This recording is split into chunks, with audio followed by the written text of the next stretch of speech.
যেদিন দেশ মসজিদ থেকে শাসন করা হবে, সেদিন সেই দেশ প্রকৃতপক্ষে দেশের সুমহান মর্যাদা লাভ করবে।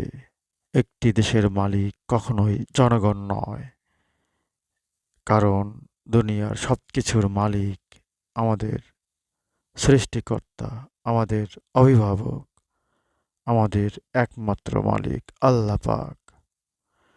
তাই জীবনের প্রত্যেক ক্ষেত্রে ইসলামের ব্যবহার মানুষকে অবশ্যই করতে হবে। সেটা হোক রাজনীতি, হোক অর্থনীতি, হোক জীবনের সকল নীতিতে।